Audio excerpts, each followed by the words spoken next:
सुसंपद सौख्य परंपरा इष्टार्थ सिद्धिर्बहुला च बुद्धि सर्वत्र सिद्धि सृजतां अनंतकारी शास्त्रकार भगवान कलिकाल सर्वज्ञ हेमचंद्राचार्य भगवंत આજથી 900 વર્ષ પહેલાં જે ગ્રંથની રચના કરી ગયા પરિશિષ્ટ પર્વ, એ ગ્રંથના આધારે આપણે ચાણક્યનું જીવન ચરિત્ર જોઈ રહ્યા છીએ. મુખ્ય પ્રસંગો આપણે જોઈ રહ્યા છીએ અને શાસ્ત્રકારોની શૈલી પણ એ જ મુખ્ય પ્રસંગોને આગળ કરે છે. બાળપણનો એક પ્રસંગ ગયા રવિવારે આપણે જોયો. માતા પિતાની શું ફરજ હોય? પોતાના સંતાનની પ્રત્યેની ફરજ, આ ભવની ફરજ એમ પરભવની પણ ફરજ, શરીરની જેમ ફરજ તેમ આત્માની પણ ફરજ. જો એના શરીરનું ધ્યાન રાખીએ છીએ તો એના આત્માનું પણ ધ્યાન રાખવાનું છે. એના આત્માનું અકલ્યાણ ન થાય, એના આત્માની દુર્ગતિ ન થાય, સદગતિ થાય. એના માટે માતા પિતા પોતાનાથી બનતો દરેક પ્રયત્ન કરે. શાસ્ત્રમાં અનેક અનેક અનેક દ્રષ્ટાંતો છે કે માતા પિતાએ શું શું કર્યું ને કેવી કેવી રીતે કર્યું. અને એમાંની એક વાત આ ચાણક્યની, એના બે દેખાતા આગળના દાંતને માતાએ ઘસી નાખ્યા. ભલે બાળક લોહી લુહાણ થાય ચાલશે, પણ મારો બાળક રાજા થાય કદાપી નહીં ચાલે, કેમ કે રાજાસરી એ નરકેસરી. આપણા મનમાં પણ આ વાત બરાબર સ્થિર થઈ. પેલા તો આપણી નરકના દ્વાર બંધ કરીએ, પછી સંતાનની નરકના દ્વારની વાત છે.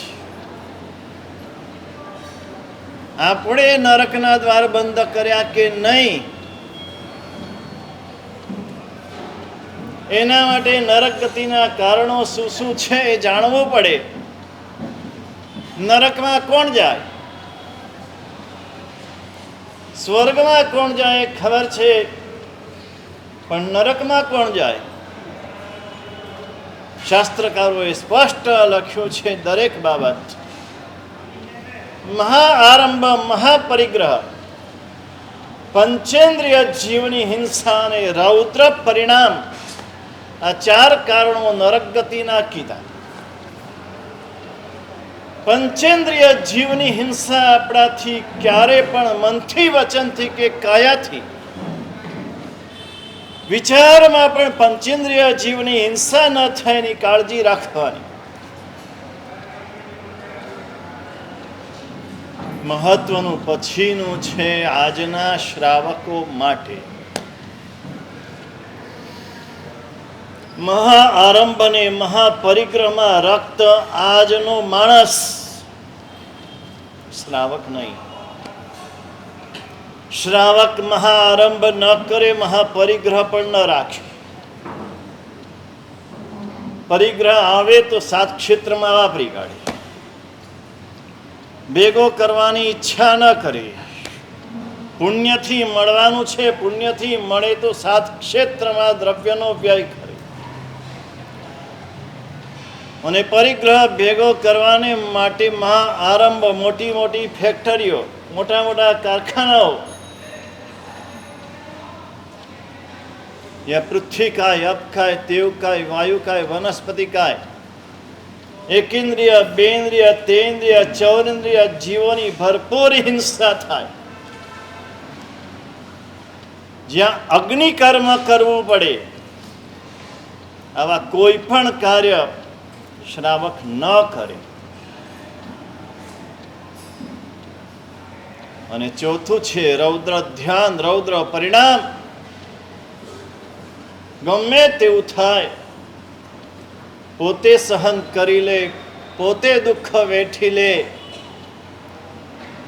પણ બીજાને મારવાની વાત, બીજાને દુઃખી કરવાની વાત,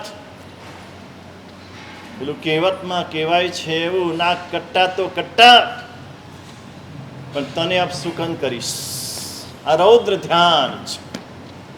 પોતાનું નાક કાપીને પણ સામાને અપશુકન કરે. આ ચારથી શ્રાવક હંમેશા પોતે બચે અને પોતાના પરિવારને પણ બચાવે.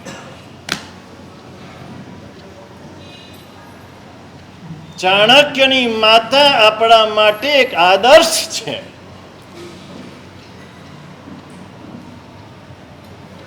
આદર્શ મૂકીને ગયા છે. ચાણક્ય બધાને ગમે છે, પણ ચાણક્ય કઈ રીતે થયા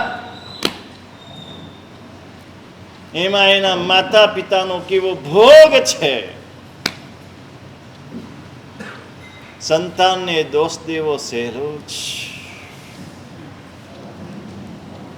આજનો રોગ છે, મહારોગ છે.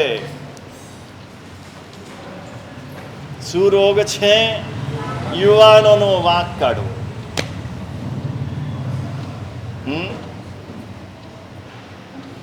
એક જગ્યાએ બહુ સરસ કીધું છે, બચ્ચો કો બુરા સાબિત કરના દુનિયા કી પુરાની આદત है. આજના યુવાનો આવા થઈ ગયા, યુવતીઓ આવી થઈ ગઈ, આ મોબાઈલ આવ્યો એટલે આવું થયું. આ બીજાનો વાંક કાઢવો સહેલો છે. આપણે શું કર્યું? ચાણક્યની માતાએ જે કર્યું તે આપણે આપણા સંતાનો માટે કર્યું છે. પછી તમે વાંક કાઢો ને તો બરાબર છે. પેલા પિતાએ પોતાના દીકરાને ધર્મ પમાડવા માટે કેટલું કેટલું કર્યું. કોઈને કોઈ નિમિત્તે દેરાસર લઈ જાય, ગુરુ ભગવંત પાસે લઈ જાય, કલ્યાણ મિત્રનો યોગ કરાવ્યો, ઘરમાં દેરાસર કર્યું, તોય દીકરો ધર્મ ન પામ્યો તો પોતાના ઘરનો દરવાજો નાનો કરી દીધો. એ દરવાજા ઉપર મૂર્તિ પધરાવી.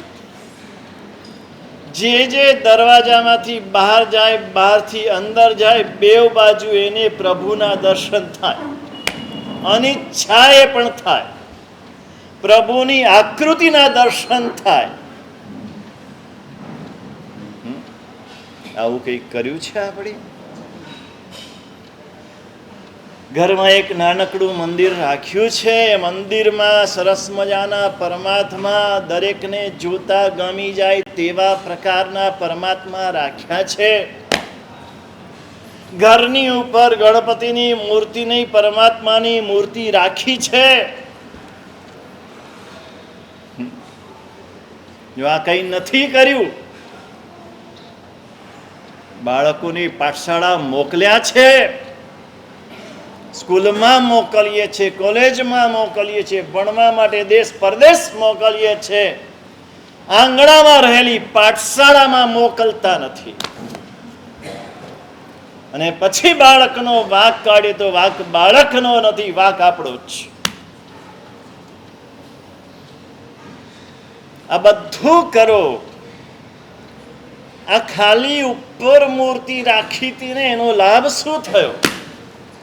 ધર્મ તો નહોતો કર્યો, આખી જિંદગી ગમતો જ નહોતો. પાણી બહુ ગમતું હતું. આજના લોકોને પણ પાણી બહુ ગમે. આમ તમારા બાથરૂમ જોયા હોય તો બેડરૂમ જેવા બાથરૂમ હોય. કેટલી જાતના ફુવારા અને કેટલી જાતના નળ હોય, એમાં પડ્યા જ રે મગરમચ્છની જેમ. પેલા વોટર પાર્કમાં જાય, એમાં પાણીમાં પડ્યા રે. સવારના પોરમાં જુવાનો પેલું સ્વિમિંગ કરવા જાય, એમાં પાણીમાં પડ્યા રે. આ પાણી બહુ ગમે ને એટલે પાણીમાં જન્મ થાય. માછલા તરીકે જન્મ થયો આ છોકરા.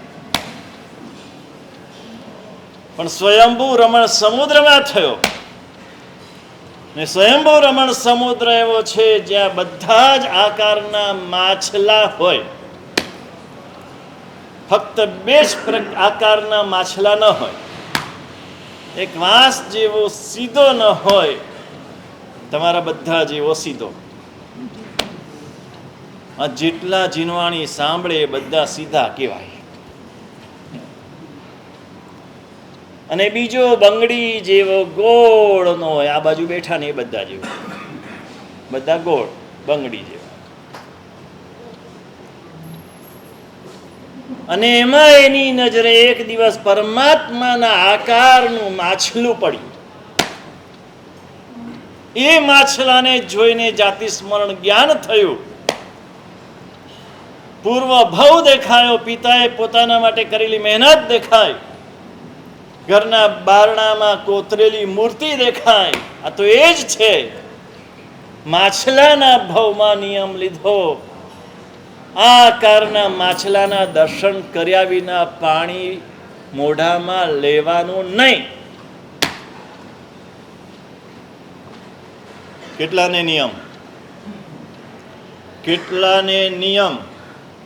અમદાવાદ એવું શહેર છે, રાજનગર, કે જ્યાં દરેક 100-200 ડગલાએ જિનાલય છે.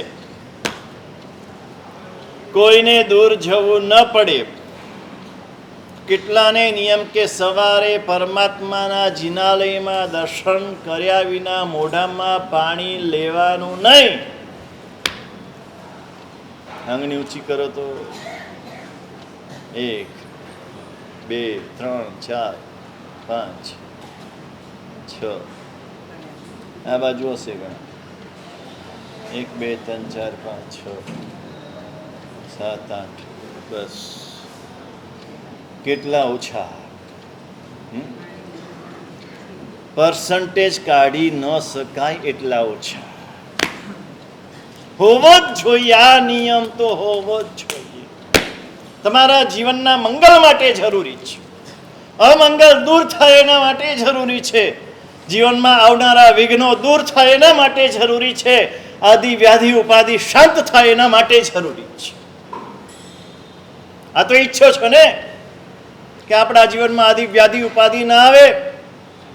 આ પરમાત્માના દર્શનની તાકાત છે. માત્ર હાથ જોડો, એક નૌકાર ગણો, એક ખમાસમણ આપો, વધારે નહીં. પણ સવારે જાગીને સૌથી પહેલા પરમાત્માના દર્શન, બીજા બધા કામ પછી. કેટલા વાગે ખુલી જાય દેરાસર? 5:30. તમે જાગો ત્યારે જિનાલય ખુલેલા હોય. હોવો જ જોઈએ. માછલાએ નિયમ કર્યો અને આ જીવન પાળ્યો. એના કારણે આખી ગતિ બદલાઈ ગઈ. ત્યાંથી સીધો પાછો મનુષ્ય. એક નાનકડો નિયમ, જેના કારણે એના પિતાએ એના માટે જે કાળજી રાખી, આ માતા પિતાએ પોતાના સંતાન માટે એ કાળજી રાખવાની છે. ચાણક્ય, હેમચંદ્રાચાર્યની કલમ છે ને, એટલે બીજી બધી વાત બહુ સંક્ષેપમાં કરી દીધી. ચાણક્ય ભણ્યો, મોટો થઈ ગયો, લગ્ન થઈ ગયા. આમ કેટલી વાર લાગે? ભણવામાં 25 વર્ષ જાય આજે તો. પછી લગ્ન થાય, 26, 27, 28 લગ્ન થાય. આ બધું એક લીટીમાં થઈ ગયું. કારણ કે જ્ઞાનીની દ્રષ્ટિએ આનું કશું જ મહત્વ નથી. જેને તમે તમારા જીવનનું મહત્વનું કાર્ય ગણો છો, જ્ઞાનીની દ્રષ્ટિએ એનું કોઈ મહત્વ નથી. માત્ર આની વાત નથી. કલ્પસૂત્ર તમે પર્યુષણમાં સાંભળ્યું હશે. ભગવાન મહાવીરનું જીવન ચરિત્ર આવે, બીજું બધું વિસ્તારથી જ. ભગવાનના લગ્ન થઈ ગયા, એક પુત્રી થઈ, એને એક પુત્રી થઈ, જમાઈનું નામ, આ બધું એક લીટીમાં.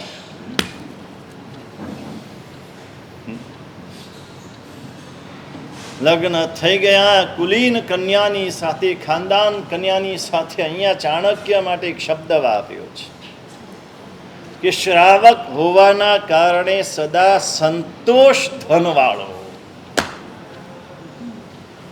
કયું ધન જોઈએ? આજે માણસ પૈસાની પાછળ પાગલ થયો છે. પૈસાથી સુખ છે એમાં માને છે, વાસ્તવિક નથી. સુખ સંતોષનું છે. સંતોષ ધન જેની પાસે છે તે સુખી છે. ગમે એટલો પૈસો હોય છતાંય સુખી નથી. કેમ નથી? એને હજુ વધુ જોઈએ છે, હજુ વધુ જોઈએ છે. जिसको कछु न चाहिए वो शाहन के शाह. શહેનશાહ કોણ છે? બાદશાહ કોણ છે? ગમે તેટલું મોટું રાજ્ય હોય પણ હજુ વધુ જોઈએ છે, હજુ વધુ જોઈએ છે. તો એ ગરીબ છે, એ ભિખારી છે, જેને કંઈ જ જોઈતું નથી. જે છે ઘણું બધું છે. આવું જેને લાગે છે તે બાદશાહ છે, તે શહેનશાહ છે. કોઈ આપતું હશે ને ના પાડી દેશે, મારે નથી કામ, ઘણું છે મારી પાસે, 10,000 રૂપિયા કમાઉં છું એમ કહેશે. કેટલા? તમે શું કહેશો? બસ લાખ જ કમાવું છું, બહુ ઓછા પડે છે, થોડા વધે તો સારું. 12 મહિનાના 12 લાખ. કેટલાનું પેકેજ? જાહેરમાં નહીં બોલતો. કોઈ 12 લાખનું પેકેજ આપે તો નાનું જ લાગે ને, ઓછું લાગે છે આપણને. પેલો સંતોષ ધન વાળો એમ કે આટલું બધું છે ને આવા છે, આજે છે, આજે નથી, એવું નથી. એના મિત્ર એને કીધું કે તારે જોઈએ તો કે. એને ખ્યાલ આવ્યો કે ના ના, મારી પાસે હજુ 800 રૂપિયા છે. કે કેટલા છે? 800 રૂપિયા છે, મારે નથી જોઈતું. આ રાજા છે. ચાણક્ય સંતોષ ધનવાળો છે. એ કુલીન ખાનદાન કન્યાને પરણ્યો છે. વધારે નહીં કહું, ખાલી આ 2 શબ્દો યાદ રાખજો. કન્યા કેવી જોઈએ? કુલીન જોઈએ ને ખાનદાન જોઈએ. બાકી કાંઈ ન હોય તો ચાલે. ભણેલી ના હોય તો ચાલે, પૈસાવાળી ન હોય તો ચાલે, રૂપાળી ન હોય તો ચાલે, નોકરી ન કરતી હોય તો ચાલે. બરાબર ને? કે આ બધું જોઈએ જ. આજના યુવાને આ બધું જોઈએ જ. લોકો આટલું જ જોતા, કારણ કે જીવન એની સાથે વિતાવવાનું છે. એની ખાનદાની, એની કુલીનતા, એની કુળવટ, મહત્વનું એ જ. ચાણક્ય નીતિ આપણે જોઈશું ને, ત્યાં પણ એણે આ વાત કરી છે. કેવી કન્યા જોઈએ?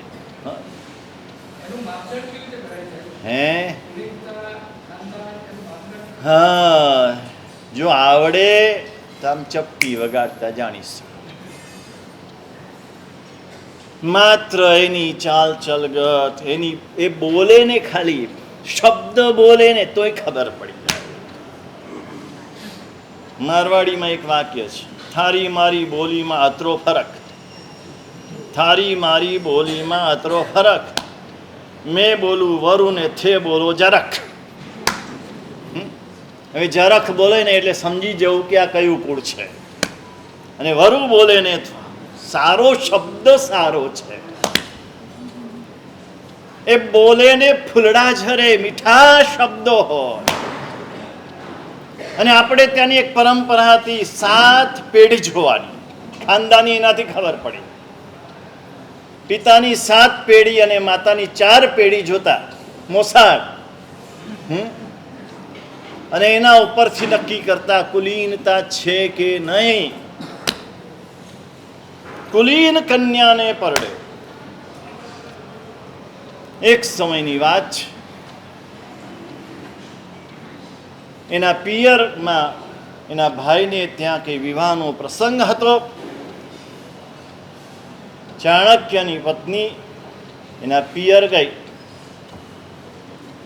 પ્રસંગ હતો વિવાહનો, એટલે બીજી બધી એની બહેનો હતી એ પણ આવેલા. બધા શ્રીમંત અને ત્યાં પરણેલા. એટલે સરસ મજાના વસ્ત્રો પહેરીને આવેલા, સરસ આભૂષણો પહેરેલા, ઘરેણા પહેરેલા. તે વખતે આભૂષણો પરથી એની શ્રીમંતાઈ મપાતી, વસ્ત્રો પરથી એની શ્રીમંતાઈની ખબર પડે. આજે તો કરોડપતિનું વસ્ત્ર પણ જીન્સ હોય અને ઝૂંપડીમાં રેનેરાનું વસ્ત્ર પણ જીન્સ હોય. એનું પણ ફાટેલું હોય અને તમારું પણ ફાટેલું. એ ટી શર્ટ પહેરતો હોય, તમે ટી શર્ટ પહેરતા હો.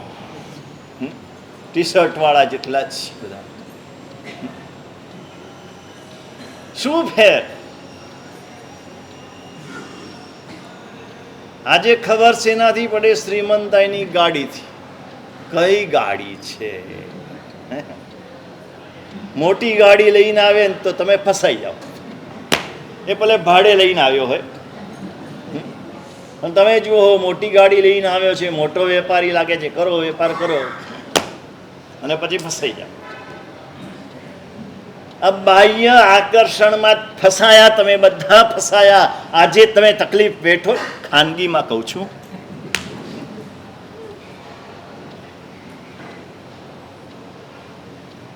આ ચાણક્યની પત્ની તો સાદા વસ્ત્રો હતા, સાદા ઘરેણા હતા. સ્ત્રીઓનો સ્વભાવ છે, શ્રાવિકાઓનો નહીં. તમે શ્રાવિકાઓ છો, શ્રાવિકાઓનો આવો સ્વભાવ ન હોય. સ્ત્રી સ્વભાવથી ઉપર ઉઠેલા હોય તે શ્રાવિકા કહેવાય, અને શ્રાવિકાના સ્વભાવથી ઉપર ઉઠેલા હોય તેને સાધ્વી કહેવાય. સ્ત્રી સહજ સ્વભાવ અને એકબીજાની ઈર્ષા, એકબીજાની મશ્કરી. એમાં ચાણક્યની સ્ત્રીની મશ્કરી કરી. બધાની વચ્ચે આવી વાત થાય એટલે લાગી આવે, સ્ત્રી છે લાગી આવે. અત્યારે તો ધર્મસ્થાનમાં પણ છે ને પેલું ફેશન પરેડ લાગે. આમ બહેનો બધા આવે ને જાણે ફેશન પરેડમાં આવતા હોય એવું લાગે. હમણાં જ વાત થતી હતી, પાઠશાળામાં બધા આવે, જાત જાતના વસ્ત્રો પહેરીને આવે. એમ વ્યાખ્યાનમાં અત્યારે તમે બધા જાત જાતના વસ્ત્રો પહેરીને આવ્યા છો. વ્યાખ્યાનમાં જવું છે તો વ્યાખ્યાનને ઉચિત વેશ જોઈએ. જેમ જિનાલયમાં એને ઉચિત વેશ જોઈએ, એમ વ્યાખ્યાનમાં એને ઉચિત વેશ જોઈએ. પ્રતિક્રમણ કરવું છે તો એને ઉચિત વેશ જોઈએ. સંસારમાં બધું જ સાચવીએ છીએ આપણે. સ્કૂલ ડ્રેસ ચાલે, ઓફિસ ડ્રેસ તમારો જુદો હોય, બહારગામ ફરવા જ હોય તો જુદો હોય, રાત્રિનો ડ્રેસ જુદો હોય, દરેક પ્રકારના વેશ તમારા જુદા હોય. તો અહીંયા ધર્મ ક્ષેત્રમાં પણ ઉચિત વેશ હોવો જોઈએ. મશ્કરી થઈ એટલે લાગી ગયું. એક બાજુ બેસી ગઈ.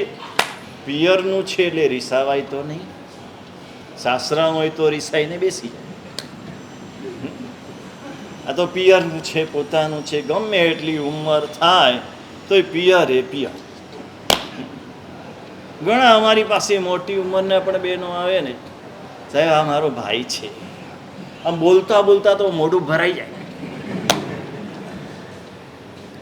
એના ઘેર દીકરા, દીકરાને ઘેર દીકરા આવી ગયા હોય ને તો એ બેનને માટે તો પોતાનો ભાઈ એટલે આમ વીરો. એટલે ત્યાં રીસાવાય તો નહીં, છતાં એક બાજુ બેસી ગઈ, લાગી ગયું મનમાં. પ્રસંગ પૂરો થયો. આકુલિનતા, ભાઈ આકુલિનતા. પ્રસંગ પૂરો કરી દે, પ્રસંગ બગાડે નહીં આ ખાનદાની. કંઈ પણ થઈ જાય, જે પણ થયું, આજે એનો પ્રસંગ છે, એનો પ્રસંગ સાચવી લેવા. પછી બધું જે કરવું હોય તે કરે, પણ પ્રસંગ ન બગાડે. આજે આપણે જોઈએ છે શું થાય છે, તમારા સંસારમાં શું થાય છે તમને ખબર છે. ખરા પ્રસંગે જ બધું ડોળી નાખે. અકુલીનતા નથી, આ ખાનદાની નથી. પૈસા આવવાથી ખાનદાની નથી આવતી, ખાનદાની જુદી છે. શ્રીમંતાઈ જુદી છે અને ધનિક જુદા છે, બે અલગ છે. શ્રીમંત હોવા જોઈએ, ધનિક નહીં. એની શ્રીમંતાઈ હોય ને ક્યાંય પૈસો આ ચકલાય દેખાય નહીં. ગમે એટલા કમાઈને ગમે એટલા ગુમાવીને દેખાય નહીં. હા, દેખાય ક્યાં? ક્યાં દેખાય? 7 ક્ષેત્રમાં વાપરવામાં દેખાય. જો આવી ગયા પૈસા, છૂટથી વાપરે. ગાડી બંગલામાં ના દેખાય, પહેરવેશમાં ના દેખાય, આભૂષણમાં ના દેખાય, આમાં દેખાય. ઘરે આવી ગયા, ઘરે આવીને હવે તો પોતાના ઘરે આવ્યા. સ્ત્રીને માટે તો પોતાનું ઘર એ સાસરું એ પોતાનું ઘર છે. પિયર એ પોતાનું ઘર નથી, સાસરું એ પોતાનું ઘર છે. ને આવું જે સમજે એનું ઘર સ્વર્ગ બને. અને જે પિયરને જ પોતાનું ઘર માને ને સાસરું તો સાસરું છે, તેનું ઘર નરક બને. પોતાને ઘેર આવ્યા પછી હવે પિયરને યાદ નહીં કરવાનું. હા, મમ્મીઓએ ફોન કર્યા કરવાનો. રોજ ફોન ચાલે. બોલો, આજે જ બેન વાત કરતા હતા, પોતાની વહુ માટે ફરિયાદ કરે ક્યાં રોજ પિયરમાં ફોન કર્યા કરે છે એને. ત્યાંથી ફોન આવ્યા કરે છે ને કલાક ફોન કરે છે ને પોતે રાત્રે દીકરીને ફોન કરે, કેમ છે, શું ખાધું, શું બનાવ્યું. હવે આ વહુ એ તમારી દીકરી છે, બંને પક્ષે છે. તમે વહુને દીકરી માનો તો ઘર સ્વર્ગ, તમે વહુને વહુ માનો ને દીકરીને દીકરી માનો તો ઘર નરક. એમ દીકરી વહુ તમારા ઘરે આવી, હવે મારું ઘર માને તો આ સ્વર્ગ છે, આ ઘર પારકું છે એવું માને તો નરક છે. આજે સંસારની બધી તકલીફોનું મૂળ આ જ. ભણ્યા ખરા, ગણ્યા નહીં. બહુ ભણ્યા, 1 ડિગ્રી, 2 ડિગ્રી, 3 ડિગ્રી, પણ છેવટે તો જેવા હતા તે. ઘરે આવ્યા પછી પણ મૂડ નથી, મજા નથી. ખૂણામાં બેસે છે, ખાવા બેસે પણ કંઈ ખાવામાં મન નથી લાગતું. ચાણક્ય પામી ગયા. ચાણક્ય જ કંઈક થયું છે. પૂછ્યું કેમ, શું થયું? પિયર જઈને આવે પછી તો આમ થોડા દિવસ તો કેવું હોય કમલબા, થોડા દિવસ તો આમ મૂડમાં હોય ને એકદમ. શું અનુભવ, શું તમારો? મન તો ખબર નથી કાંઈ સંસારમાં. એ થોડા દિવસમાં તમારે જે કામ કરાવવું એ થઈ જાય. હા, ત્યાંના જ વખાણ થાય ને. હવે અહીં કંઈ હોય જ નહીં તો શેના વખાણ કરે? જે છે ત્યાં જ છે ને. આ તો મોઢું ચડેલું છે. ચાણક્યે પૂછ્યું, પેલા તો ખાનદાની છે, કશું બોલતા નથી, બોલે નહીં. પોતાના ઘરની વાત બહાર ક્યાંય જાય નહીં. પોતાની હાથે પોતાની જાંગ કોઈ ખુલ્લી કરે? આ ખાનદાની છે, બધું સહન કરી લે, પોતાની માને પણ એક શબ્દ ના કહે. આનું નામ ખાનદાની છે. ખાનદાની શું છે? ખાનદાની ઉપર આટલો બધો ભાર શા માટે આપ્યો છે? ગમે તે થઈ જાય, અક્ષર મોઢામાંથી ના નીકળે, મારું ઘર છે, મારા ઘરનું મારે બોલાય. પતિ પત્નીની વાત કોઈને ન કરે, પત્ની પતિની વાત કોઈને ન કરે, ગમે તેવું હોય. પતિ દારૂડિયો હોય, જુગારી હોય તો પણ કોઈના મોઢે ના બોલે. આ ખાનદાની. બહુ પૂછ્યું ત્યારે વાત કરી કે આવું આવું બને. ચાણક્ય પણ છે તો અભિમાની તો હોય, ગર્વ હોય, ગૌરવ હોય. કેમ આવું થયું? આપણી પાસે પૈસા નથી એટલે ને. શું કરવું? સંતોષ ધનવાળો છે, પૈસા માટે બીજા ખોટા ધંધા કરવા નથી. આપણે પૈસા માટે ગમે તે કરવા તૈયાર થઈ જઈએ. નહીં, એક લક્ષ્મણ રેખા.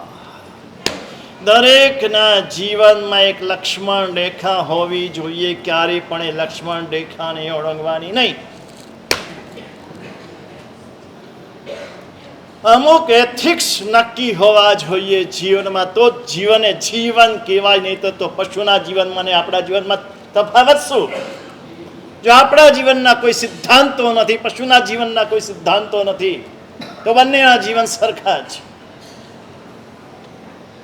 ચોક્કસ અમુક નિયમો જીવનના હોવા જ જોઈએ. ખોટા ધંધા કરવા નથી. આવડતું હતું, બધું આવડતું હતું. શું કરવું? મગધ દેશમાં નંદ રાજાનું રાજ્ય છે, એ મોટી દક્ષિણા આપે છે. ત્યાં જવું. નીકળ્યા ચાણક્ય. નંદ રાજાને ત્યાં જવા માટે પહોંચ્યા. નંદ રાજાનો દરબાર ભરાય. રાજ દરબાર એટલે આપણે આજે કલ્પના ન કરી શકીએ રાજ દરબાર કેવા હોય. હા, તમે દિલ્હી જાઓ તો ખબર પડે. રાષ્ટ્રપતિ ભવન જુઓ, વડાપ્રધાનનું ઘર જુઓ, આમ કલ્પના આવે. કાં તો જૂના રાજા મહારાજાના મહેલ, તમે મૈસૂરના મહારાજાનો મહેલ જુઓ તમે, તો ખ્યાલ આવે કે શું હતા રાજાઓ. એનો રાજ દરબાર ભરાય, બધા આવેલા છે, રાજા હજુ આવ્યા નથી. ચાણક્ય દાખલ થયો, ખાલી સીટ હતી. આ સીટ ચાણક્ય માટે જ ખાલી રાખી લાગે છે. ચાણક્ય માટે ખાલી રાખી છે.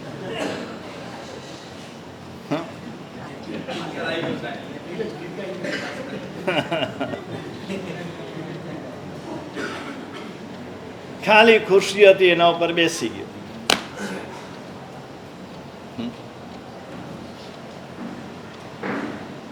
એ જે ખુરશી હતી એ નંદ રાજા માટેની જ હતી અને એના ઉપર બેસી ગયો.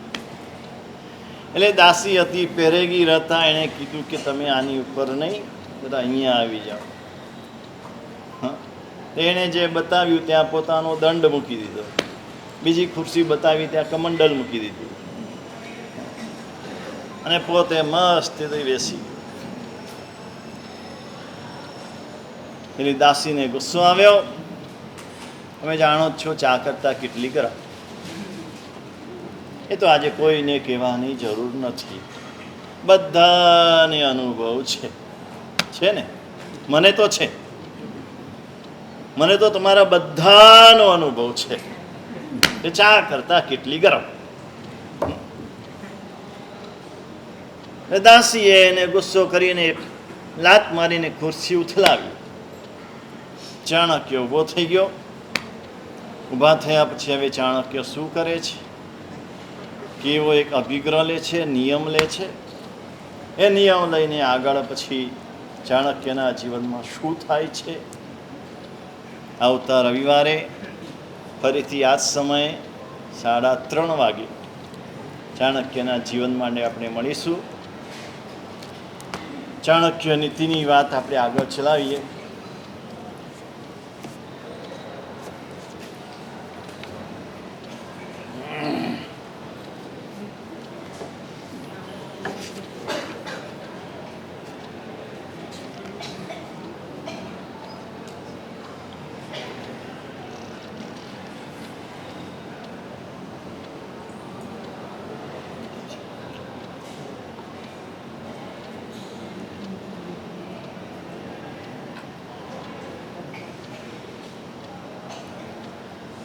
ગયા વખતે આપણે જોયું હતું, ન તત્ર દિવસમ વસેત, આવી જગ્યાએ એક દિવસ પણ રહેવું નહીં. બહુ જ પ્રેક્ટિકલ વાતો ચાણક્યએ આ વ્યવહાર નીતિમાં કરી છે. વ્યવહારુ જીવનમાં અત્યંત ઉપયોગી વાતો છે. જો આ વાતોને આપણા જીવનમાં આપણે લાવીએ તો કર્મવશ કોઈક પરિસ્થિતિ આવી જાય એ વાત જુદી છે. બાકી જે કંઈ આપણી અણાવડતના કારણે, આપણા લોભના કારણે, આપણી તૃષ્ણાના કારણે, આ બધા કારણે જે કંઈ આદિ વ્યાધિ ઉપાધિ ઊભા થાય છે, આ ન થાય.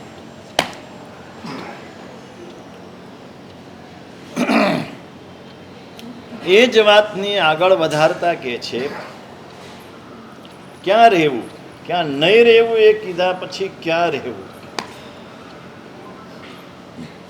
કે લોકયાત્રા, ભયમ, લજ્જા, દાક્ષિણ્યમ, ત્યાગશીલતા, પંચ યત્ર ન વિદ્યંતે ન કુર્યાત તત્ર સંસ્થિતિ.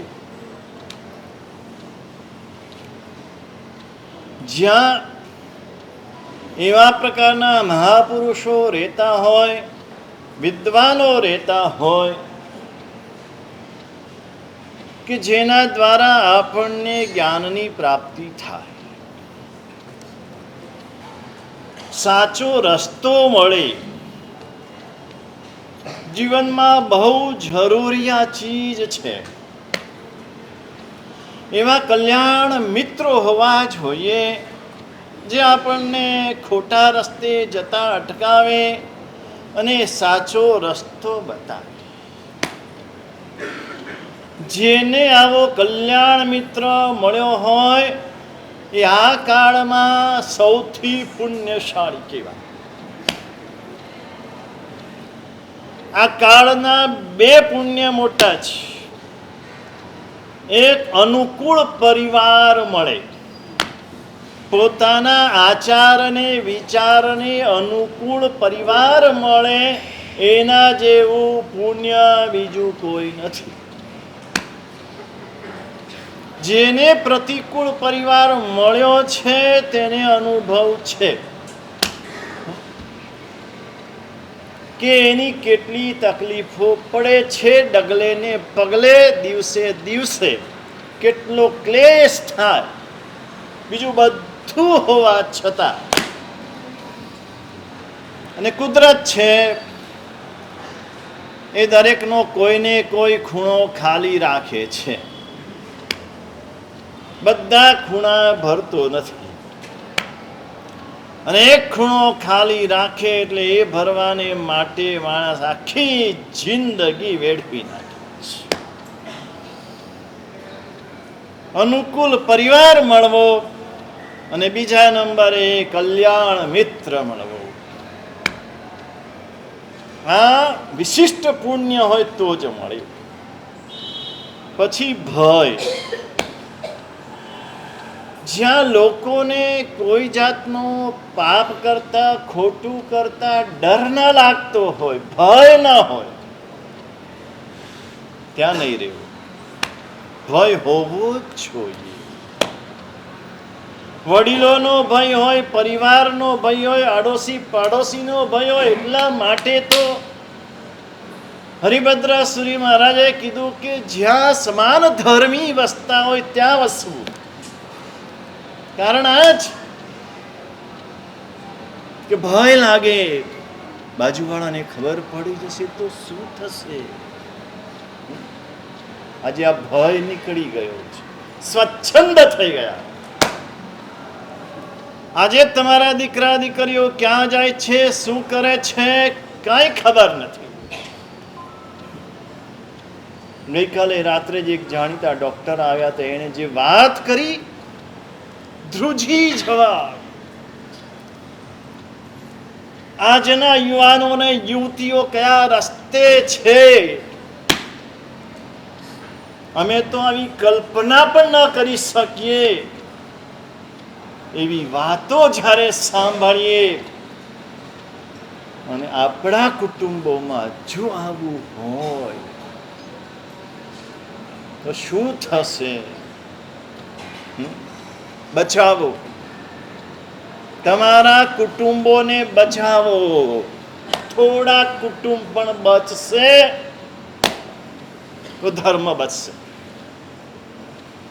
અહીંયા બહુમતીની જરૂર નથી,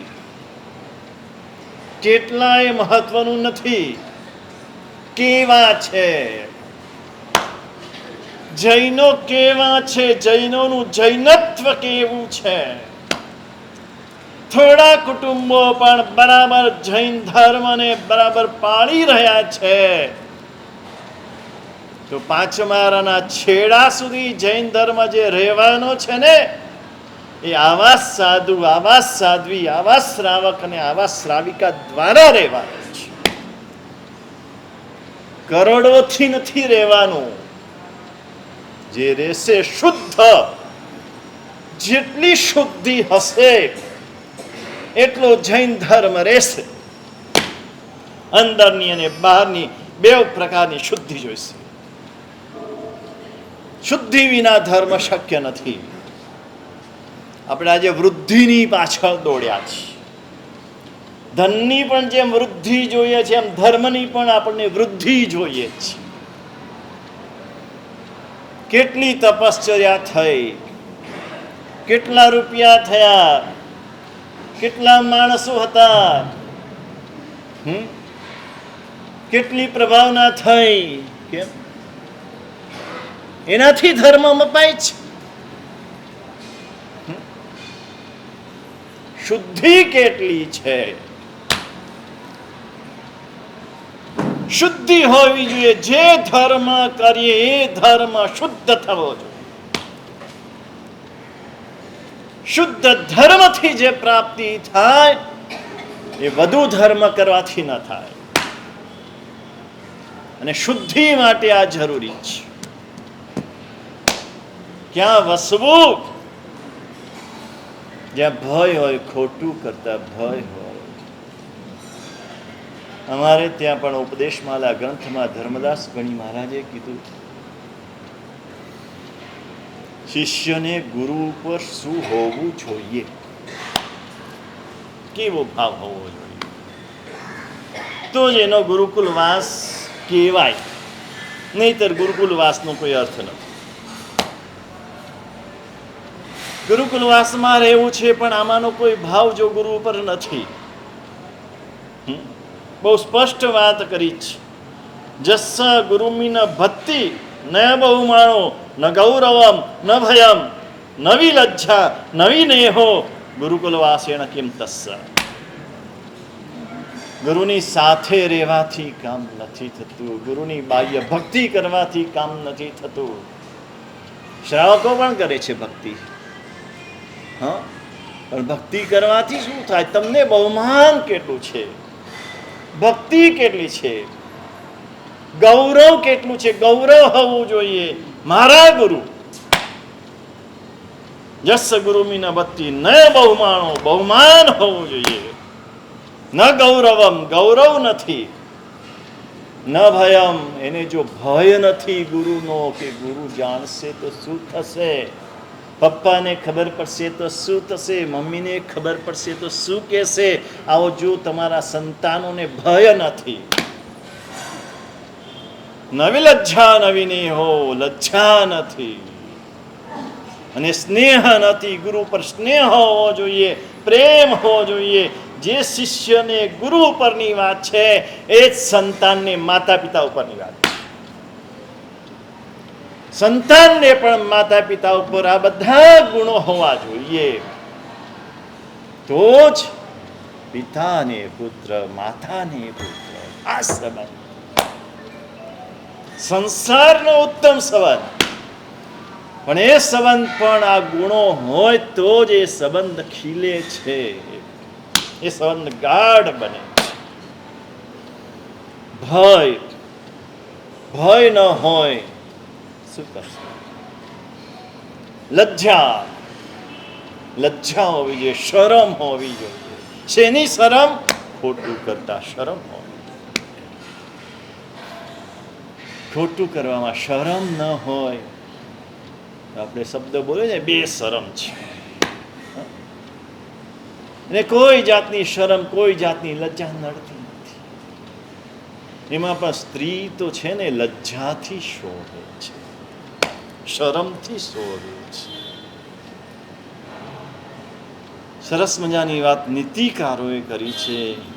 લજ્જા તીર્થે કુલો યુવતયો પાતકમ ક્ષાલયંતી. કુલની યુવતીઓ, ત્યાં પણ શબ્દ આ જ વાપર્યો, કુલીન યુવતીઓ. આજે નિર્લજ્જ થઈને ફરતી સ્ત્રીઓને જોઈએ, આપણે મોઢું નીચું રાખવું પડે. પેલા જ્યારે નવું નવું આ બધું આવ્યું ને, લાજ કાઢવાનું ગયું, એમાં તમે પાછા ગૌરવ માનો. તે વખતે એક સારા ઘરમાં આવી ઘટના બની. મેળાવાળા ઘર હતા ને, અમદાવાદમાં મેળાવાળા ઘર હતા, તો લાજ કાઢવાનું બંધ થયું. તે વખતે સસરા ઉપર હતા, વહુ નીચે હતી. સસરા ઉપરથી નીચે ઉતરતા હતા, વહુ નીચેથી ઉપર ચડતી. હવે લજ્જા હોય ને તો એ પાછી ઉતરી જાય નીચે, જો કુલીનતા હોય તો. એ કુલીનતા ન હોય તો એ ચડતી રહે. એ ચડતી રહી, લાજ કાઢી નથી. હવે સસરા આનાથી ટેવાયેલા નહીં, હજુ નવું નવી શરૂઆત. એટલે સસરાએ આમ ખેસ નાખેલો હતો, આમ ખેસની મોટી લાજ કાઢી કે તું ન કાઢે તો હું કાઢું. અત્યારે સ્થિતિ એવી છે કે અમે કામડી ઓઢી હોય ને, આ કામડી આમ નાખી દેવી પડે. આ સ્થિતિ આવીને ઉભી છે. મારા યુવાન સાધુઓને ભર બપોરે ગોચરી ઓરવા તમારા ઘરમાં ન મોકલી શકીએ તેવી સ્થિતિ તમારા ઘરોની જ છે. પેલા એમ કહેતા હતા કે નિર્દોષ ગોચરી દૂર દૂર જાઓ. હવે જુવાન સાધુને એમ કહેવું પડે કે દૂર નહીં જવાનું, જલ્દી જલ્દી ગોચરી વરીને આવી જાઓ, જાણીતા ઘરોમાં જાઓ, અજાણ્યા ઘરોમાં ન જાઓ, આવું કહેવું પડે એવી સ્થિતિ આવી. ગોચરી નથી મળતી એટલે નહીં, આ તમારી ઘરની સ્થિતિ જોયા પછી.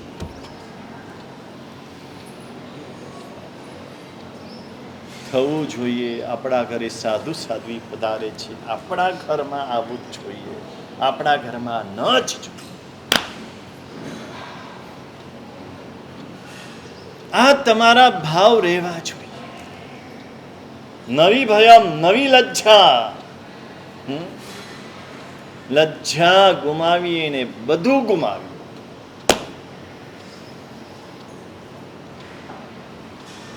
કવિએ છે ને સરસ વાત કરી હતી. તે સમયના કવિ હતા. એને પંક્તિમાં સરસ લખ્યું છે, તમે તો લાજ કાઢીને કર્યું છે એવું કામણ કે રૂપાળાને ઉઘાડામાં હવે જોવા નથી ગમતા. રૂપાળાને ઉઘાડામાં હવે જોવા નથી ગમતા. આમ લાજનું જે સૌંદર્ય છે ને, એ સૌંદર્ય આમાં નથી. ધર્મ તો નથી, સૌંદર્ય પણ નથી. લજ્જા હોવી જોઈએ. ત્યાં દાક્ષિણ્યમ, જ્યાં સુદાક્ષિણ્ય નથી. સારા કામમાં ના ન પાડવી, આનું નામ સુદાક્ષિણ્ય છે. ચલો દેરાસર જવું છે, એ નામ લીધું છે તો ચાલો. આજે ઉલટું થઈ ગયું. ના, જઈ આવ્યો સવારે દેરાસર જઈ આવ્યો. ચલો યાત્રા કરવા આવું છે, હું જાઉં છું ગાડીમાં, અમે 2 જ જણા છે, ચલો ને જોડે. ના, હવે હમણાં યાત્રા કરવા નથી આવ્યું. હજી કે હોટલમાં આવું છે, હા ચાલો. પિક્ચરમાં આવું છે તો કે ચાલો. આ સુદાક્ષિણ્ય નથી. સારા કામમાં ના ન પાડવી આ સુદાક્ષિણ્ય છે. જ્યાં આવો ગુણ હોય ત્યાં વસવું, જ્યાં આવો ગુણ ન હોય ત્યાં ન વસવું. ત્યાગશીલતા, ત્યાગનો ભાવ, ભેગા કરવાનો ભાવ નહીં, ત્યાગનો ભાવ. ત્યાગે સ્વાગે. પ્રભુનું શાસન છે. પશ્ચિમી સંસ્કૃતિ એવું શીખવે છે કે લાવો લાવો લાવો, ભેગું કરો, બસ હજુ વધુ ને વધુ ભેગું કરો. આ પશ્ચિમી સંસ્કૃતિ છે. એ ભોગ સંસ્કૃતિ કહેવાય છે. ભારતની સંસ્કૃતિ છે ભાગ સંસ્કૃતિ છે. અહીંયા ભાગ પાડીને ખાવાનું છે. એક નાનકડો બાળક હશે ને તો પણ એક બિસ્કિટમાંથી 2 ટુકડા કરીને એક બેનને આપશે ને એક પોતે ખાશે. અરે અમારી પાસે આવે ને તો એક ચોકલેટ આપતા હોય તો કે સાહેબ બીજી આપો, મારો ભાઈ છે. આ ભાગ સંસ્કૃતિ છે. પણ જૈન ધર્મની સંસ્કૃતિ એનાથી આગળ છે. અહીંયા ત્યાગ સંસ્કૃતિ છે. અહીંયા ભાગ પાડવાના નથી, અહીંયા જે છે એ બધું લૂંટાવી દેવાનું છે. ભેગું કરવાનું નથી, લૂંટાવાનું છે. લૂંટાવા માટે જન્મ મળ્યો છે, ભેગું કરવા માટે નથી મળ્યો. યાદ રાખજો, આ માનવ જન્મ માત્ર ને માત્ર આપવા માટે જ મળ્યો છે. અને જો આપવાનું કામ ન કર્યું તો ફરીથી માનવ જન્મ નહીં મળે. આપવાનું માત્ર ને માત્ર માનવ જન્મમાં જ થઈ શકે છે. દેવલોકના દેવો આપી શકતા નથી, નરકના જીવો આપી શકતા નથી, પશુ પક્ષી આપી શકતા નથી. વૃક્ષો આપે છે પણ અનિચ્છાએ આપે છે. નદી આપે છે પણ અનિચ્છાએ આપે છે. આપણે ઈચ્છાપૂર્વક આપવાનું છે. જે મળ્યું છે કુદરતે આપણને આપ્યું છે, કર્મ સત્તાએ આપ્યું છે, આપવા માટે આપ્યું છે. આપણા ઉપર વિશ્વાસ મૂક્યો છે કે આને જે આપીશું તો આ દુનિયામાં વહેંચશે. આ ભૂખ્યા જનોનો જઠરાગ્નિ ઠારશે અને કોઈનો જઠરાગ્નિ ઠારીએ નહીં ને આપણું પેટ મોટું કર્યા જ કરીએ તો યાદ રાખજો, એક દિવસ ભૂખ્યા જનોનો જઠરાગ્નિ જાગશે, ભસ્મની એક કણી ન લાદશે. એક કણી નહીં મળે. જો નથી આપ્યું તો આપો, રોજ આપો, વારંવાર આપો, સવાર બપોર સાંજ આપો, જે મળે એને આપો. કાંઈ ન આપો તો તાળી તો આપો. મને નથી આપતા, એમાંય કંજૂસ થઈ ગયા વાણિયા. અમદાવાદી વાણિયા છે ને, અરે તાલી ના આપો તો કાંઈ નહીં, હાસ્ય તો આપો. હસો, જે મળે એને એક હાસ્ય આપો. જે મળે તમને જ્યારે પણ મળે એક હાસ્ય આપો. પેલાનું જીવન બદલાઈ જશે, સામાનું જીવન બદલાઈ જશે. આપતા શીખો. ત્યાગશીલતા જ્યાં હોય ત્યાં વસવાની વાત કરે છે. આટલી વાત કર્યા પછી કેવા વ્યક્તિ, એ વ્યક્તિની કસોટી કેવી રીતે થાય, એ વ્યક્તિની પરખ કેવી રીતે થાય, આ ભાઈ હમણાં પૂછ્યું ને કે કુલીનની પરખ કેવી રીતે થાય, એમ માણસને ઓળખવો ખરેખર અઘરું કામ છે, બહુ અઘરું છે.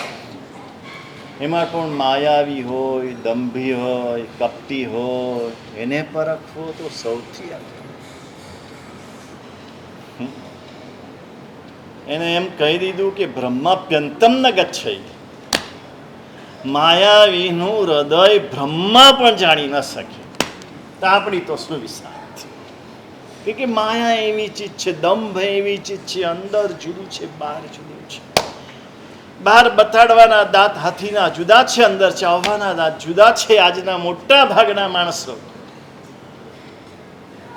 ચહેરા વિનાના માણસો, શેરના માણસો, ચહેરા વિનાના માણસો, મોરું પહેરેલા માણસો.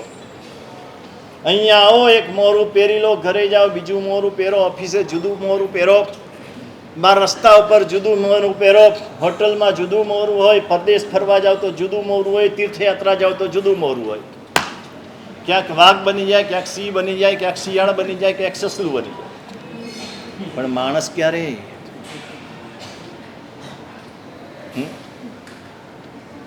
અંદરનું પોતાનું અસલી ચહેરો છુપાવે, એટલે એને ઓળખવો બહુ કપરું કામ છે, બહુ કપરું કામ છે. અહીંયા કેટલાક વ્યક્તિઓ ભૃત્ય એટલે નોકર ચાકર, બાંધવો એટલે ભાઈ બહેન વગેરે, મિત્રો અને પત્ની, આ ચાર સાથે વધારે કામ પડે, દરેકને પડે, ઓછે વત્તે અંશે. એટલે આ ચારની પરખ કેવી રીતે કરવી? જાનિયાત પ્રેષણે ભૃત્યા, નોકરની કસોટી. એને કામ ચીંધો તો ખબર પડે. કામ પડે જન ઓર હે, કામ સરે જન ઓર. એને કામ પડે ત્યારે માણસ જુદો હોય છે, એનું કામ થઈ જાય પછી માણસ બદલાઈ જાય છે. નોકર, એને જ્યારે કામ સોંપો છો અને કામ શું કરે છે, કેવી રીતે કરે છે, કેવા ભાવથી કરે છે, ઝડપથી કરે છે, ધીમેથી કરે છે, આના આધારે નોકરની પરખ થાય. જે નોકર બતાવેલું કામ તરત જ ન કરે, તત્પરતાથી ન કરે, આજ્ઞાની ઉપેક્ષા કરે, શેત તો કીધા કરે, આપણે કરવું હોય એટલું કરવાનું. આ ખાલી નોકર માટે નથી, શ્રાવકો માટે પણ આ જ કે મારા શેત તો કે હવે આપણે તો બધું થોડું કરાય કહીએ, એ પણ એમાં જ આવી ગયા. પુત્ર પણ એવું કરે તો એ પણ એમાં જ આવી ગયા, પત્ની પણ એવું કરે તો એ પણ એમાં જ આવી ગયા, અને શિષ્ય પણ એવું કરે તો એ પણ એમાં આવી ગયા.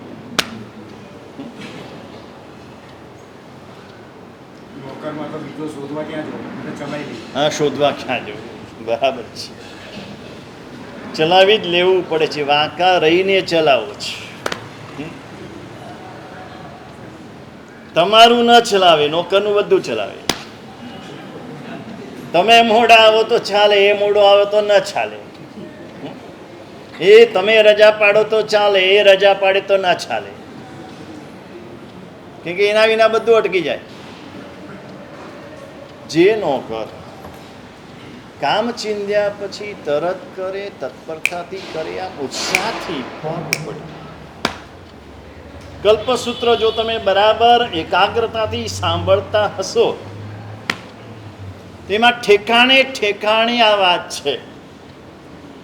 રાજા કૌટુંબિક પુરુષને બોલાવીને જે આજ્ઞા કરે છે, તે આજ્ઞા કૌટુંબિક પુરુષો તરત સ્વીકારીને તરત એ કામ કરવા જાય છે, કામ બરાબર કરે છે, કરીને પાછા આવે છે, આવીને રાજાને પાછું કહે છે આપે કીધું એ પ્રમાણે બધું કામ કર્યું છે.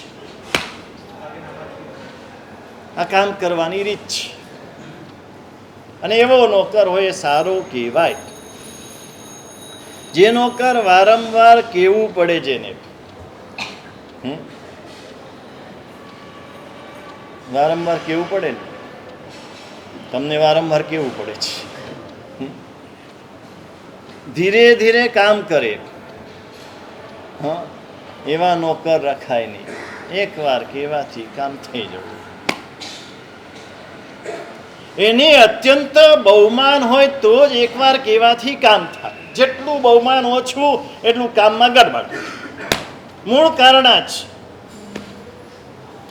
જે વ્યક્તિ પ્રત્યે આપણને બહુમાન હશે એ વ્યક્તિનું કામ આપણે તરત કરીશું. આપણી જાત પ્રત્યે સૌથી વધુ બહુમાન છે એટલે આપણી જાતનું કામ આપણે તરત કરીએ છીએ. બીજાના કામમાં આપણે વિલંબ કરીએ છીએ એનું કારણ પણ આ જ છે. જેટલું આપણી જાત પ્રત્યે છે તેટલું જ વડીલો, માતા પિતાથી લઈને દરેક પ્રત્યે અત્યંત બહુમાન હોય તો પહેલું કામ એ થાય.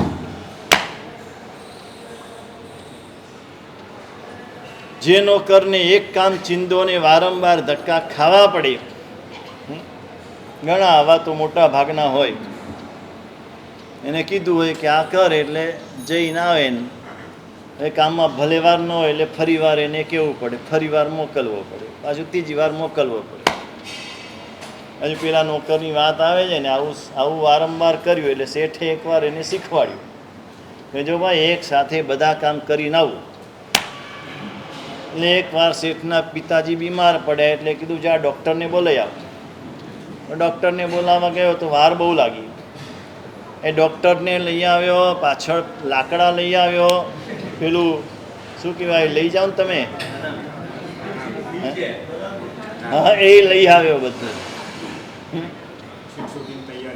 કે શેઠે કીધું હતું કે બધું કામ સાથે કરવું, હવે કદાચ કંઈક થાય આને અને પછી જરૂર પડે તો પાછું જવું ના પડે. એટલે આવા નોકર રાખો તો આવું પણ થાય. અને વાંકા હોય ને, જે વક્ર હોય ને આવું કરે.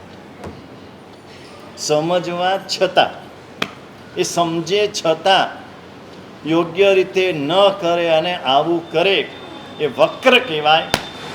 એ વક્ર જીવમાં ક્યારે ધર્મ રહે નહીં. વક્રતા છે ને ધર્મનો સંપૂર્ણ વિરોધી છે. જડતા હોય ને તો હજુ એ સમજી શકે, ધર્મ પામી શકે, કારણ કે સમજતો નથી. પછી એને સમજાવો એટલે સમજશે. પણ પેલો તો વક્ર છે, વાંકો છે, મને કીધું છે ને હું ધ્યાન રાખીશ, એ પછી બીજી વાર બરાબર મનમાં રાખીને એવો બદલો વાળે એટલે તમે ફરી કહેવાનું ભૂલી જાઓ. એટલે ક્યારે વક્રતા નહીં રાખવાની, વાંકા નહીં બનવાનું, સરળ બનવાનું, સીધા બનવાનું, તો જ ધર્મ રહેશે.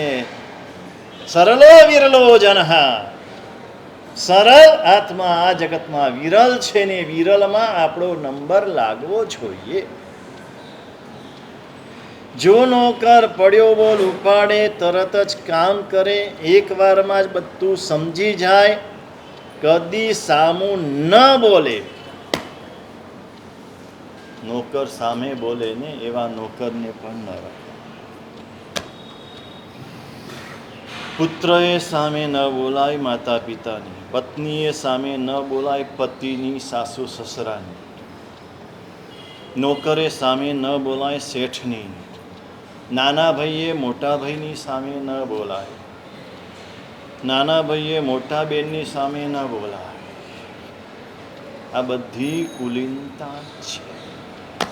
આજે જે ઘટી રહ્યું છે આ ઘટી રહ્યું છે. હું તો ખટ્ટું ના ચલાવી લઉં, કોઈનું ના ચલાવી લઉં, સગા બાપનું ના ચલાવી લઉં. તું શું બોલે છે? બાપનું ખોટું હોય તો પણ સાંભળી લેવું જોઈએ, ચલાવી લેવું જોઈએ. ન ચલાવે એ સૌથી મોટું ખોટું છે. જ્યેષ્ઠ ભ્રાતા પિતુ સમ, મોટા ભાઈ પિતા સમાન કહેવાય, એની સામે ન બોલાય. આ બધા પ્રાથમિક ગુણો આજે કેળવવાની અત્યંત જરૂરત છે. આજે જે સંસારમાં હોળી પ્રગટી છે, આ હોળીની જગ્યાએ જો દિવાળી કરવી હોય તો આ જ ઉપાય છે. આ જે આપણને પ્રાચીન મહાપુરુષો જે રસ્તો બતાવી ગયા છે એ રસ્તે ચાલીશું તો રોજ રોજ દિવાળી, અને એ રસ્તે નહીં ચાલીએ તો રોજ રોજ હોળી. આપણે નક્કી કરવાનું છે હોળી કરવી છે કે દિવાળી કરવી છે. દિવાળી કરવાનો આ રસ્તો છે. હવે ભાઈઓની વાત કરે છે. ભાઈની ખબર ક્યારે પડે, ભાઈ કેવા છે એની ખબર ક્યારે પડે તો કે બાંધવા વ્યસના ગમે. જ્યારે દુઃખ આવે ત્યારે ભાઈની કસોટી થાય. આમ તો બધું સારું લાગે. અમે બે ભાઈઓ આમ રામ અને લક્ષ્મણની જોડી, આમ બોલવામાં તો ક્યાંય આપણે પાછા ન પડે, લવ કુશની જોડી. પણ જ્યારે ખરેખર એક ભાઈ તકલીફમાં આવે, કોઈ પણ જાતની તકલીફમાં આવે, ત્યારે બીજો ભાઈ શું કરે છે એના આધારે એની પરીક્ષા થાય ભાઈ કેવો છે. ભાઈની જોડી તો એવી હોય, માકુભાઈ શેઠ ને જમનાભાઈ શેઠ જેવી. આજ અમદાવાદનું છે ને એટલે એની વાત કરું છું. ખાનપુરમાં આજે પણ બંગલો છે માકુભાઈ શેઠનો, આ યોગેશ ચાલે છે. એમની ત્રીજી પેઢી આજે પણ એ જ બંગલામાં રહે છે. બહુ વિશાળ બંગલો છે. જમનાભાઈ શેઠનો બંગલો હતો શાહીબાગમાં.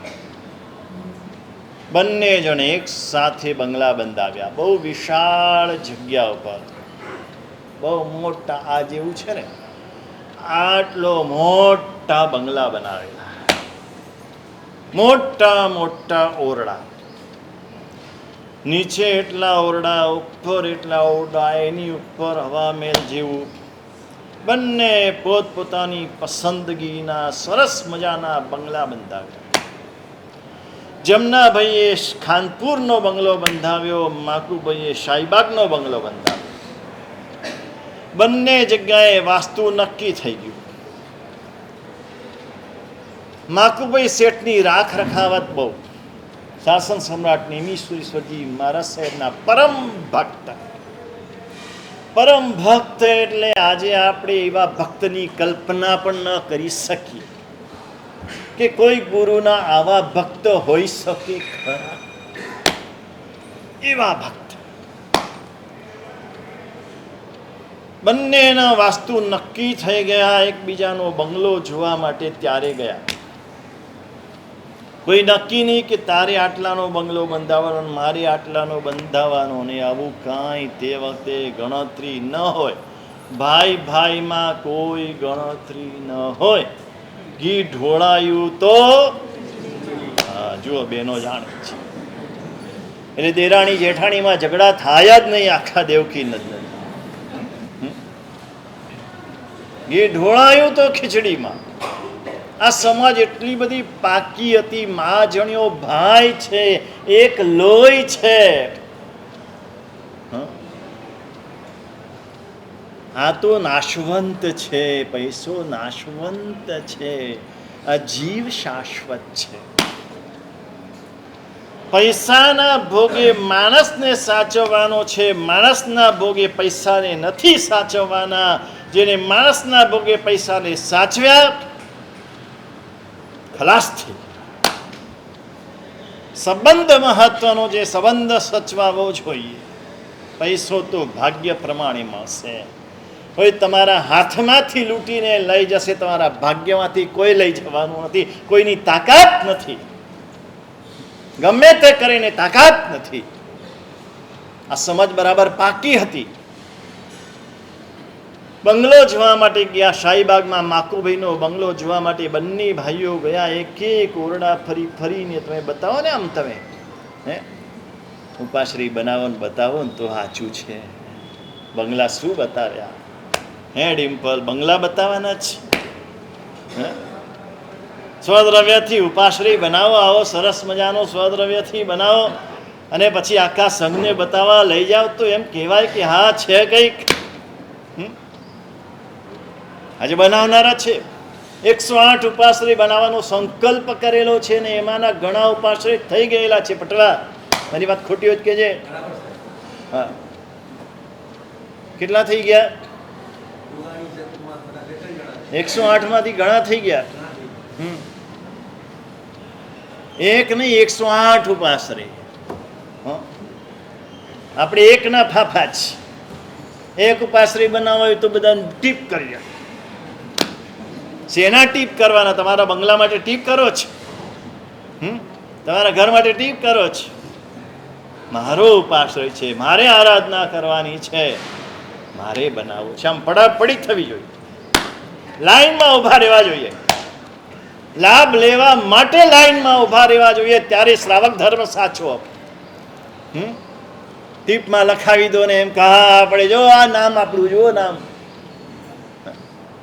શરમ આવે છે એ કહેતા શરમ આવવી જોઈએ. એ સ્થિતિ હતી, આજે પણ છે. એવા જીન્સ શાસન છે, જયવંતુ છે. ભાવનગરમાં કૃષ્ણનગરની અંદર એક શ્રાવક ઉપાશ્રય, એક શ્રાવિકા ઉપાશ્રય, બંને એક જ ભાગ્યશાળી સ્વદ્રવ્યથી બનાવે. આનાથી મોટો હોલ છે કૃષ્ણનગર, અને ક્યાંય નામ લખ્યું નથી પોતાનું, ક્યાંય નામ નહીં, ઠેક ઠેકાણે છે. આ બંને બંગલા બની ગયા, વાસ્તુ થઈ ગયું, જોવા માટે ગયા. જમનાભાઈ માકુભાઈનો બંગલો જોયા પછી કહો ભાઈ બંગલો બહુ સરસ બન્યો છે, કેટલો સરસ બનાવ્યો છે. એટલે માકુભાઈએ તરત કીધું ભાઈ તને ગમી ગયો? હા બહુ ગમ્યો. તો રાખ તારો. પોતાની પસંદગીનો, પોતાની ઈચ્છા પ્રમાણે બનાવેલો બંગલો એક કાચી સેકન્ડમાં ભાઈને આપી દીધો. ભાઈ તમે શું કરો છો? હા તને ગમી ગયો તો તારો, હું પેલો બંગલો રાખીશ, શું ફેર પડે છે? એ બે એરિયામાં તમે સમજી શકો છો ને, ખાનપુર એરિયા, શાહીબાગ એરિયા. આ ભાઈનો પ્રેમ. ખરો વખત આવે, જ્યારે દુઃખ આવે, જ્યારે તકલીફ આવે, ત્યારે ભાઈ એની આગળ આવીને ઉભો રહે, એનો ઘા પોતાના માથે સહન કરે. ભાઈ ચિંતા ન કર, હું બેઠો છું, જે હશે તે બધું થઈ જશે, ચિંતા ન કર, હું બેઠો છું. આ ભાઈની પરીક્ષા થાય, આ ભાઈની પરખ થાય. તમને એવો ભાઈ મળે કે ન મળે, તમે એવા ભાઈ બનજો. દરેકને એમ થાય કે મને આવો ભાઈ મળે, માકુભાઈ જેવો ભાઈ મને મળે ને પોતાના માટે બનાવેલો બંગલો આપી દે, એમ દરેકને થાય. પણ એવો ભાવ નથી કરવાનો. માકુભાઈ જેવો ભાઈ હું બનું એવો ભાવ કરવાનો છે. મારા ભાઈ માટે હું એવો ભાઈ બનું. મિત્રમ ચાપત્તિ કાલેસુ. આપત્તિ આવે ત્યારે મિત્રની કસોટી થાય. બાકી તો તાલી મિત્ર 100 મળે, શેરી મિત્ર અનેક, જેમાં સુખ દુઃખ વારીએ તે લાખોમાં એક. તાળી આપનારા હા હેલો આજના જમાનામાં કહીએ તો પેલું પાર્કિંગમાં ભેગા થાય બધા. સવારે 10 વાગે નીકળવાનો ટાઈમ હોય એટલે પાર્કિંગમાં કેમ ભાઈ મજામાં, બસ. આવા મિત્ર તો ઘણા મળે. શેરીમાં ભેગા થનારા, પાનના ગલ્લે ભેગા થનાર. પાનના ગલ્લે કોઈ ભેગા થતા નહીં. આ જૈન હોય પાનના ગલ્લે ભેગા ન થાય, કારણ પાનના ગલ્લામાંથી પછી ક્યારે આગળ વધી જશો એ કહેવાય નહીં. શરૂઆત પાનના ગલ્લાથી થયેલી ક્યાં જઈને અટકશે? ભૂલે ચૂકે પાનના ગલ્લે જવાની. કદાચ તમે ખાતા હો તો કોઈની પાસેથી મંગાવી લેવાનું, તમારે જવાનું નહીં. જેનો ખાતા જ ન હોય પણ કદાચ વ્યસન પડી ગયું, તમને છોડી નથી શકતા, કાયર છો, સત્વ નથી તમારામાં, તો જ ના છોડી શકો. કાયર માણસ ન છોડી શકે. કાયર માણસ ધર્મ કરી ન શકે. સત્વશાળી માણસ હોય ધર્મ કરી શકે. તો પણ પાનના ગલ્લે જવાનું નહીં. એવા મિત્ર તો ઘણા મળે, પણ જેમાં સુખ દુઃખ સુખમાં સાથે ઊભા રહીને દુઃખમાં આગળ રહે એવા મિત્રો લાખોમાં એક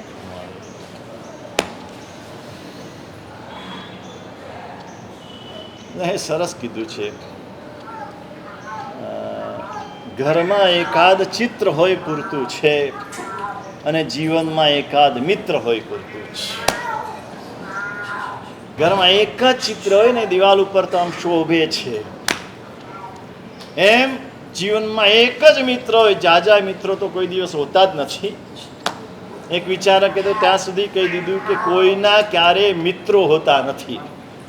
ફ્રેન્ડ સર્કલ કોઈના ક્યારે હોય નહીં, મિત્ર હોય એક વચન. તમે એમ કહો કે મારે એક મિત્ર છે તો એ વાત સાચી. તમે એમ કહો કે મારે ઘણા બધા મિત્રો છે તો એ વાત ખોટી. મિત્રો ક્યારે હોય જ ના શકે. મિત્ર હોય તો એક જ હોય, એ પણ ભાગ્યે જ મળે. અને એ પણ આપત્તિ કાળે મિત્રની પરીક્ષા થાય. જ્યારે જીવનમાં નાના મોટા પ્રસંગો આવે ત્યારે એ મિત્ર એની પડખે ઊભો રહે, એની સાથે રહે, તો એ મિત્ર સાચો છે. અને ચોથી વાત છે, હવે લગ્ન થઈ ગયા પછી શું કરવાનું? હે, ન થયા હોય ને પસંદગી કરવાની હોય તો વાત બરાબર છે, પણ છતાં આવું કોઈને ત્યાં થશો નહીં, પણ થવાનું છે નક્કી જ. દસી વીસી દરેકના જીવનમાં આવે છે ને દસી વીસીનો સ્વીકાર કરવો જોઈએ. કરે એ માણસ. સુખ પછી દુઃખ અને દુઃખ પછી સુખ જીવનમાં આવે છે. રાત પછી દિવસ ને દિવસ પછી રાત આવે છે. પત્નીની પરીક્ષા ક્યારે થાય? વૈભવ ક્ષયે. જ્યારે તમારા વૈભવનો ક્ષય થાય, પૈસા ચાલ્યા જાય, પૈસા ખૂટી જાય, ધનની આવક ઓછી થઈ જાય, અને ત્યારે પોતે 10 રૂપિયા 20 રૂપિયા કરીને ભેગા કરેલા હોય, પેલી સાડીની ગડીની અંદર નોટો મૂકેલી હોય, પેલી 1000ની નોટ બંધ થઈ ને, 1000ની નોટ, ત્યારે કેટલી બધી નોટો બહાર નીકળી. હા, તે બધી ભેગી કરેલી બધી કાઢે ને, એ પત્નીની સાચી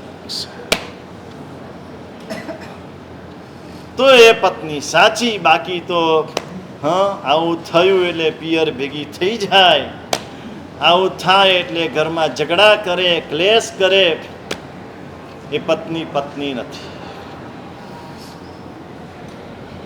પત્ની શું કરે, શું કરે ને કેવી હોય, આમ જ્યારે સાંભળીએ છીએ ત્યારે એમ થાય કે આ ગૃહિણી, ઘરની સ્ત્રી ગૃહિણી આખા ઘરને કેવી રીતે સાચવતી. પતિ પત્ની બે જણા હોય, પરિસ્થિતિ સાધારણ આવી ગઈ હોય, ઘરમાં ખાવાના પણ સાસા હોય, તેવી વખતે બંને જણા સાથે જમવા બેસતા હોય, અને સાથે જમવા બેસે ત્યારે એક જ રોટલો હોય. એક રોટલો ને દૂધ કે એક રોટલો ને છાશ ખાવાનું હોય, અને ત્યારે રોટલાનો મોટો ભાગ પતિને ખવડાવી દે, અને એ પણ એવી રીતે કે મને ભૂખ નથી, મને તબિયત બરાબર નથી, મારે ખાવું નથી. આવું કરીને પોતે એક ટુકડો રોટલો ખાઈ લે, મોટા ભાગનો રોટલો પતિને ખવડાવે, આને પત્ની કહેવાય.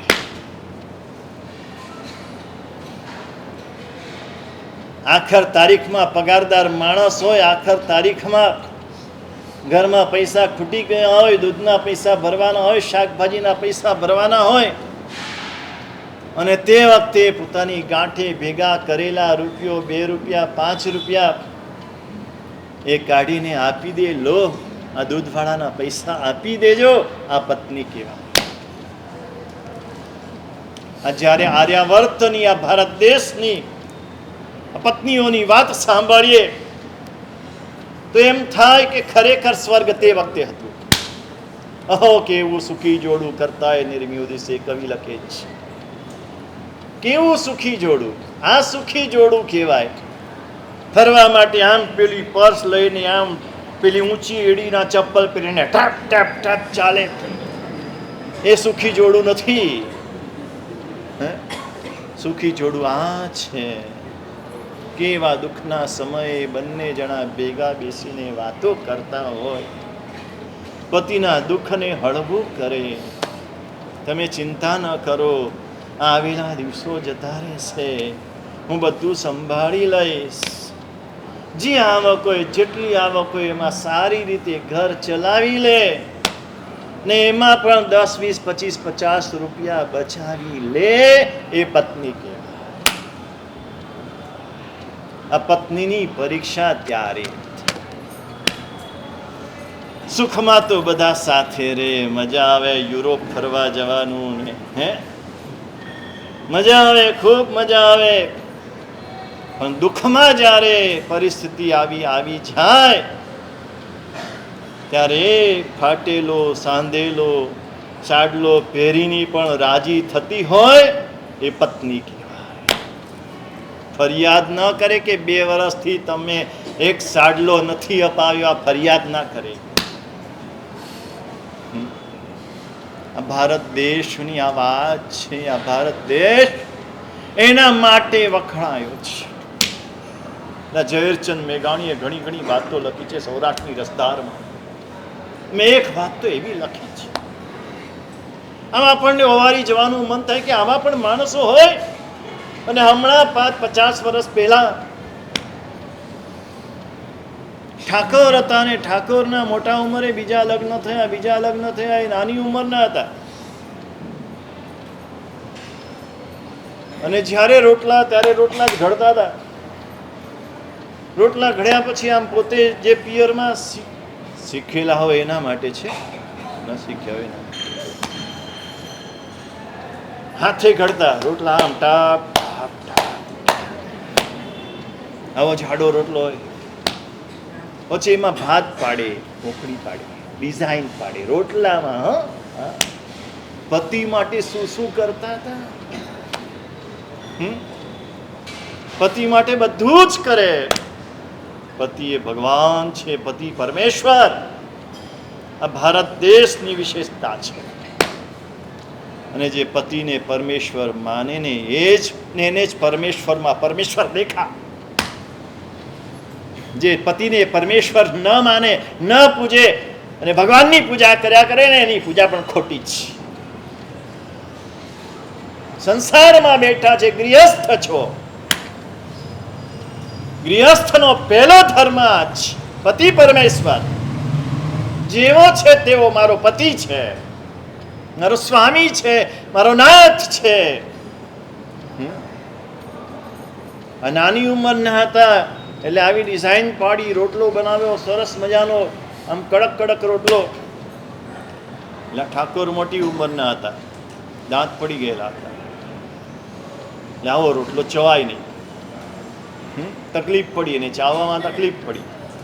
ઠાકોર છે એટલે થોડું આમ ટોનમાં બોલ્યા, વ્યંગમાં બોલ્યા. એ તો આ દાંત પડી ગયા હોય એને ખબર પડે. રોટલો કેવો છે એમ પૂછે ને તમને, કે આજે દાળ કેવી બની છે, કાલ તો ખારી બની હતી, આજે તો બરાબર છે ને. એટલે એણે ટોનમાં કીધું ને ઠાકોરાણીને એવું લાગી ગયું કે વાત બરાબર છે. બીજે દિવસ સવારે બરાબર કૂણો રોટલો બન્યો. ઠાકોર કે છે, કેમ આજે બરાબર સમજી ગયા? જ્યાં ઠાકોરાણીની સામે જુએ ત્યાં એના 32 દાંત પાડી નાખ્યા. પોતાના પતિનું દુઃખ સમજવા માટે પોતાના 32 દાંત પાડી નાખ્યા. આવા તો કેટલા પ્રસંગો ઝવેરચંદ મેઘાણીએ લખ્યા છે. હમણાં છે ને વસ્તુપાલ તેજપાલ ઉપર ઝવેરચંદ મેઘાણીએ પુસ્તક લખ્યું છે. હમણાં એ હાથમાં આવ્યું છે. વસ્તુપાલ તેજપાલની જેટલી વાતો આપણે જાણીએ છીએ ને એના કરતાં તો કેટલી વિશેષ વાતો છે. અને એ બધું પ્રાચીન પ્રબંધોમાંથી ભેગું કરીને, પોતાની કલ્પનાના રંગો નથી પૂર્યા, પ્રાચીન પ્રબંધોમાંથી ભેગું કરીને લખ્યું છે. ત્યારે આપણને ખબર પડે કે આપણે જૈન હોવા છતાં વસ્તુપાલ તેજપાલને જાણતા નથી, ખરેખર કેવા મહાપુરુષ હતા. એટલે પત્ની એની કસોટી તો આવા વખતે થાય. હમણાંનો જ એક ભાવનગરનો પ્રસંગ કહું, સમય થયો છે. પતિ તકલીફમાં આવી ગયા, દેવું થઈ ગયું, પૈસા આપવાના હતા. પત્નીએ પોતાના જેટલા ઘરેણા હતા બધા જ ઘરેણા પતિને આપી દીધા. પછી પિયરના તો રાખી મૂકે ને, હે નહીં, આ તો મારા પિયરના છે, આ નહીં આપું. બધા જ ઘરેણા એક સૌભાગ્યનું ચિહ્ન કંકણ રાખીને બાકી બધા જ ઘરેણા આપી દીધા. એને ગીરવે મૂક્યા, એના પૈસા મળ્યા, દેવું ભરપાઈ થઈ ગયું. પછી કમાઈને છોડાવ્યા, છોડાવીને પત્ની. હમણાંની વાત આ જોઈએ. યુવાનો ઓછા છે, નહીતર યુવાનોને મારે તો કહેવાનું હોય કે પત્ની પસંદ કરો ને તો આવી કરજો. બીજું રૂપ નહીં જોતા, પૈસા નહીં જોતા, ભણેલી નહીં ભણેલી નહીં જોતા, પણ આવું જોજો. આખી જિંદગી એની સાથે આપણે વિતાવવાની છે, જીવનનો સવાલ છે. એટલે ચાણક્ય પણ અહીંયા આ વાત કરે છે. હવે આગળ